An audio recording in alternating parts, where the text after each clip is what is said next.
मनोरंजन महारणा मो संपादक निखिलोत्कल विश्वास समिति ओडिशा।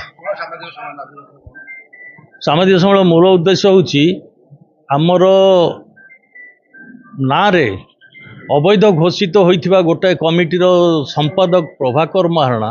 निजको संपादक कहीकि 22 मार्च रे रेडक्रॉस भवन भुवनेश्वर गोटे बैठक डाकुथिबारु आमे याकु प्रतिवाद अनैतिक सभा घोषणा करने आज आम प्रेस मीट डाकिछु। कौन कहले आम मेम्बर मान सम्मत मत भी गोटे सभ्य हिसाब से चिठी देइछन्ति यही समग्र जो मेम्बर मान चिठी देकरी समस्त माने भूति भाती की डाकुचन मीटिंग करने आम लोक सचेतन कराऊँ से भाया जगह को जाओनी गले से रेजिस्टर दस्तखत कले से आम मेम्बर बोली देखी क्लेम कर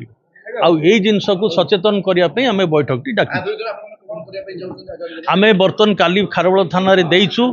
से खारबल थाना कहले आपन कौन विशृंखला हुए निश्चय आम जीवु से रिसीव करके कॉपी देइछन। ता छड़ा आम रेडक्रॉस भवन को गोटे चिठी देवु जे यहाँ कागज सह जे यही अनैतिक मीटिंग हो कौन असुविधा है आप सोसाइटी जो भवन रे मीटिंग जाते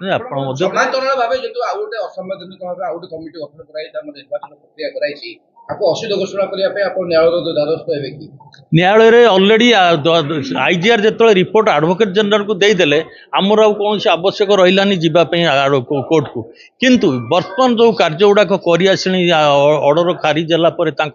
कमिटी भंग ताकू धरिकी गोटे आउ गोटे केस आम फाइल करूँ अति शीघ्र आउ गुड़ाए क्रिमिनाल एक्टिविटी भी करगुड़ाक कोर्ट रे फाइल करूँ यहाँ भी आम विचार चली। सूर्यनारायण महारणा सभापति निखिलोत्कल विश्वकर्मा समिति ओडिशा।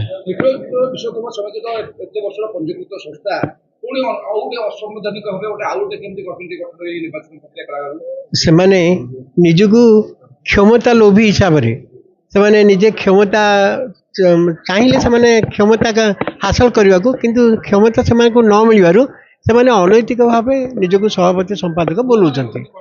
ए 2-3 जन से मिशन इंजीनियर जुगल महाणा रामकृष्ण महाणा आउ प्रभाकर महाणा इन सब ब्रह्मपुर भुवनेश्वर से अच्छा रिटायरमेंट पर भुवनेश्वर रोजन से सब कम कर आमर 15-20 भितर अच्छा। हाँ आम तो सचेतन नहीं से आम निश्चित भाव कोर्ट को टाणु बोलिकी भावुँ भविष्य में। हाँ निश्चित भाव आम से जो भाया कम कर बाध्य आम कोर्ट